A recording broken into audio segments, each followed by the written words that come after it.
Marhaban ya Ramadan, marhaban ya Ramadan. Bulan puasa ni biasanya orang nak kurus. Ada yang nak gemuk ke? Ada yang makin gemuk? Okey, tapi biasanya semua orang nak kurus masa bulan puasa ni. Kurus dan sihat. Macam mana nak kurus masa bulan puasa ni? Okey, stay tune.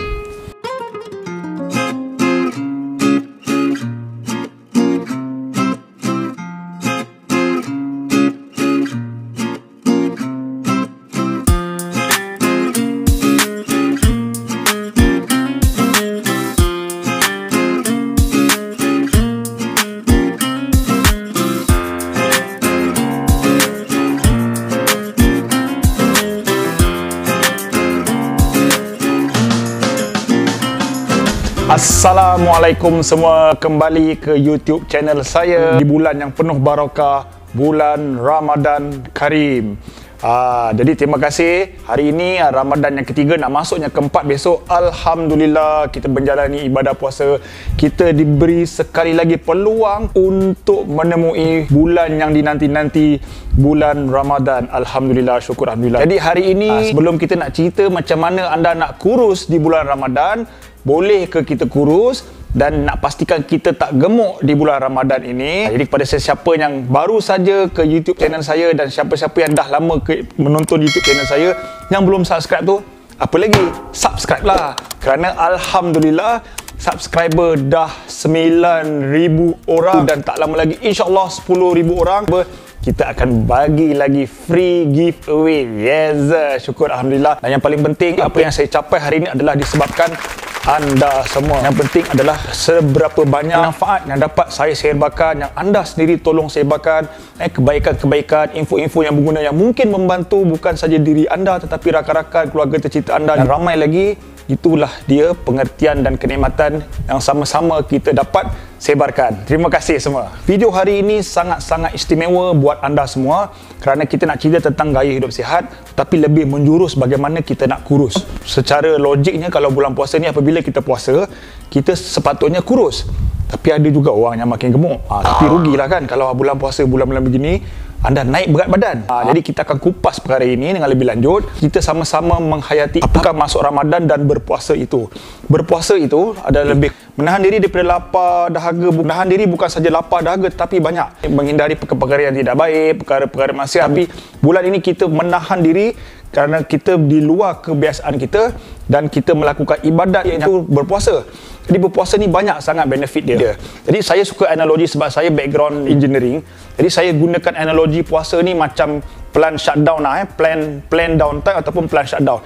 Dalam kilang, dalam production, biasanya dalam setahun tu, dalam 365 hari ni kita akan allocatekan beberapa hari untuk kita berhenti production. Tujuan dia sebab kita nak buat pembaikan-pembaikan, kita nak buat meja-meja maintenance, meja-meja overhaul. Begitu je dengan puasa. Badan kita ni teruk kena lanyak. Kena lanyak apa tau?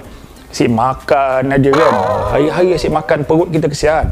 Perut kita, sistem badan kita direhatkan supaya kita nak repair badan-badan kita dan badan kita akan membina dengan lebih kuat bukan saja dari segi fizikal tetapi dari segi mental dan rohani. Itu dia pengertian puasa. Jadi rugilah mereka-mereka yang tak puasa. Dan yang paling penting sekali, amalan-amalan kita, ibadat-ibadat kita dilipat gandakan.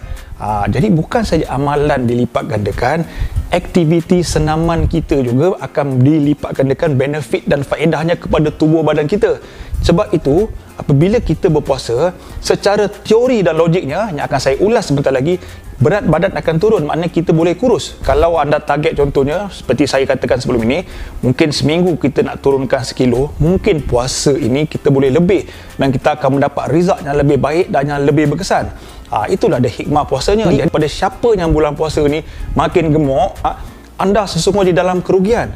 Inilah masanya untuk anda menghayati bulan Ramadan itu dan memperbaiki jasmani serta rohani anda. Kurus. Jadi hari ini saya nak share tips gaya hidup sihat. Macam mana anda boleh turunkan berat badan anda dengan logik dan berkesan sekali.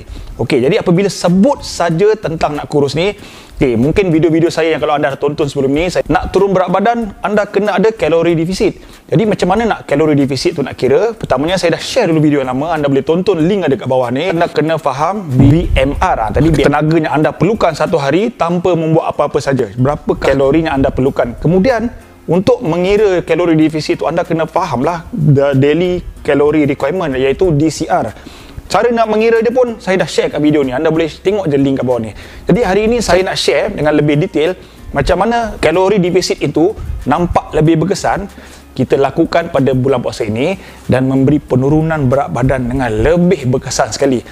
Jom, kena tonton sampai habis. Siapa yang tak tonton sampai habis, dia tak faham, kena tonton sampai habis. Okey, simple saja. Apabila anda nak kira kalori defisit ni, pertamanya anda kena tentukan aktiviti senaman, berapa kekerapan aktiviti senaman anda yang anda boleh lakukan dalam masa seminggu. Kerana untuk turunkan 1 kilogram berat badan anda kena burn berapa? Yes, dah pandai sebab anda dah tonton video itu hari kan. 7,700 kalori. Untuk burn 7,700 kalori dalam sehari tak logik. Kerana BMR anda pun, macam saya contohnya, BMR saya lebih kurang 1,000 lebih. Jadi anda bayangkan macam mana kita nak burn 7,000 tu. Jadi logiknya simple saja. Kita bahagikan 7,700 tu kepada 7 hari lah. Maknanya sehari anda kena burn lebih kurang 1,100 kalori. Itu kalau nak kurangkan 1 kilogram. Tapi dalam sebulan anda boleh turunkan secara logiknya 1 kilo kali 4 kilogram. Dan kalau anda nak turunkan 5 kilogram, kalau tadi anda kena burn ataupun kena ada defisit 1,100 kalori.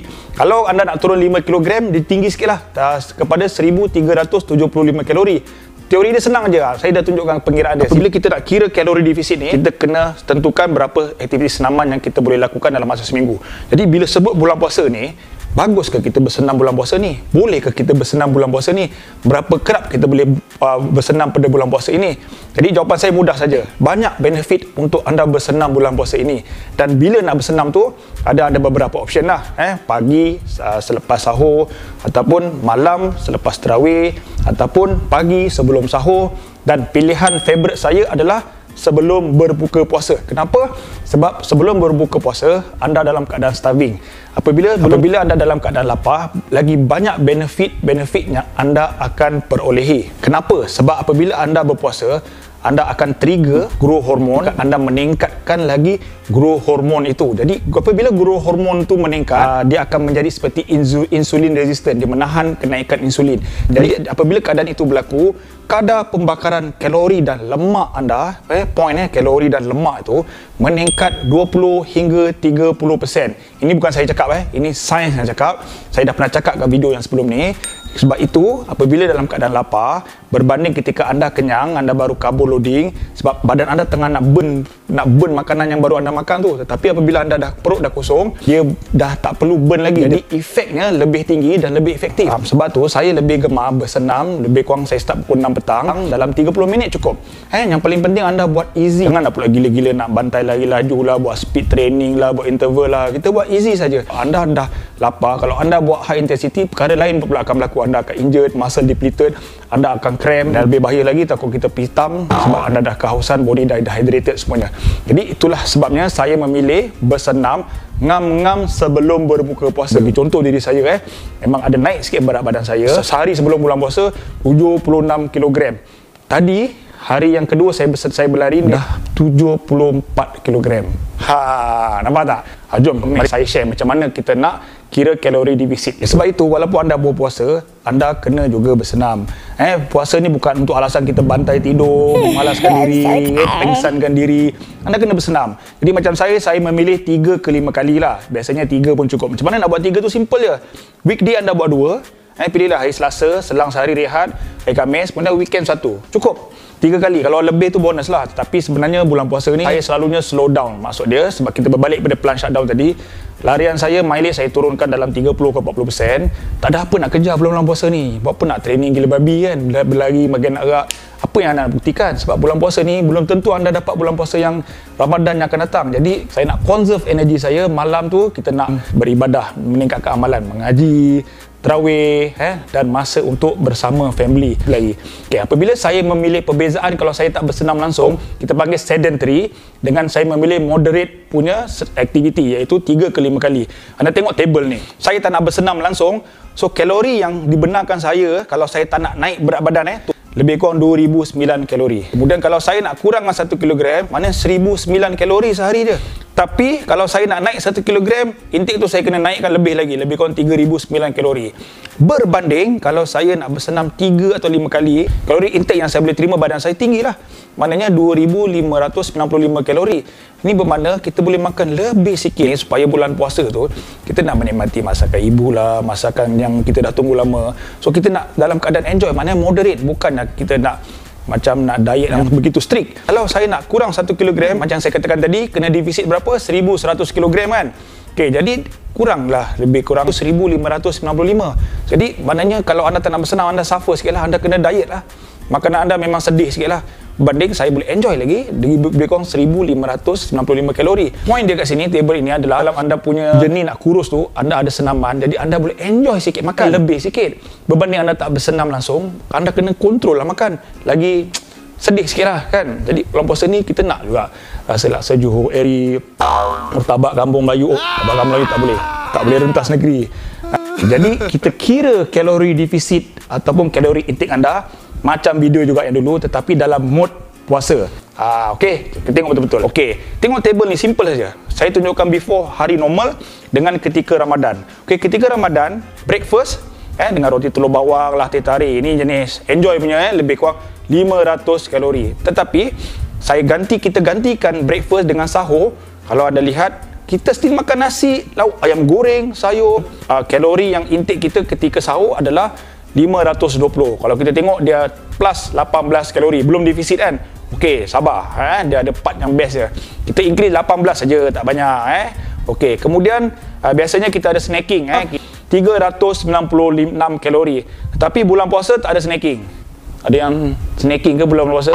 Kemudian kosong. Kat sini je dah defisit 396 kalori. Tadi plus kan, ni defisit. Okey, tunggu seterusnya. Lunch, makan nasi putih sendu, makan nasi putih bela-bela, sayur goreng, air sirap, 600 kalori. So masa bulan puasa, confirm lah kita tak makan tengah hari. So dah defisit 610 kalori. Sabar. Dia punya exciting part dia seterusnya. Minum petang 276 kalori. Tak ada minum petang. Defisit lagi 276 kalori. Kemudian dinner 590 kalori. So kita buka puasa bukan makan salad, bukan makan roti wholemeal. Kita still boleh enjoy makanan yang agak best sikit dengan cara begini. Kita katalah nasi kerabu, dah lama nak makan nasi kerabu kan. Next KPO sedap sikit lah, takkan ais kosong buka puasa kan. 680 kalori. Relax. Memang dia lebih sikit. Dia tambah ekstra 90 kalori. Kemudian supper, kalau sebelum ni 170 kalori, kita more defisit 50 kalori. So totalnya kalau sebelum ini 2,500 kalori, dan ketika puasa kalori intake saya cuma 1,300 saja. Itu defisit kalau bukan bulan puasa dah 1,200. Tapi tadi saya cakap saya dibenarkan untuk 1,500 kan. Itu pun dah defisit. Saya turunkan lagi daripada 1,500 ke 1,300, 1,323, ada lagi ekstra. Bermakna secara logiknya saya akan konsisten kalau saya maintain begini lebih kurang 1.5 ke 2 kilo seminggu. Jadi munasabah kali 4 sebulan bulan puasa, kita dapat ekstra daripada sebelum ini. Kalau biasanya bulan-bulan yang bukan puasa kita dapat turun 4 kilo saja, tapi mungkin kita boleh turun 7-8 kilo. Jadi saya telah buktikan pada anda semua, bulan puasa memang boleh kurus. Kalau 8 kilo tu sebenarnya memang dah nampak lain dah. 8 kilo tu kalau anda dulu biasa berat 80 atau 90 gram, tolak 8 kilo dah kurus sikit dah. Kalau ambil gambar before after dah clear dah. So bulan puasa ni memang boleh kurus. Anda boleh pakai baju raya yang best sikit, anda boleh bergaya sikit dan nampak lebih macho dan on point lah kan. Okey, saya berharap penjelasan tadi sangat simple dan anda mudah faham, kerana you are what you eat. Kita memanglah bulan puasa ni kita dah craving nak makan masakan macam-macam. Tu belum kira makanan buffet lagi, harga beratus-ratus sekarang kat hotel kan. Ada yang hari-hari makan buffet. Macam mana nak kurus lah, nanti habis puasa je makin gemuk. Okay? Tapi hati-hati, habis saja raya, kita tak tahu tahun ni ada open house ke tak. Berusaha bagi nak arak sebulan turun 7-8 kilo, seminggu raya je naik balik 8 kilo. Itu biasa berlaku kan? Apa yang penting sekali adalah apabila anda kurus, apabila anda sihat, tegar dan cerdas, kualiti hidup anda akan berubah dengan lebih bermakna lagi. Dan apatah lagi kita dapat capai di bulan puasa ini. Alhamdulillah. Jadi terima kasih anda berjaya juga tonton sampai habis video ini. InsyaAllah tunggu video-video seterusnya. Dan kalau anda suka video ini, tekanlah butang like, tekan butang loceng, dan yang paling penting subscribe lah. Okay, akhir kata semua, stay fit, keep healthy, keep running, and salam Ramadan Mubarak semua. Assalamualaikum.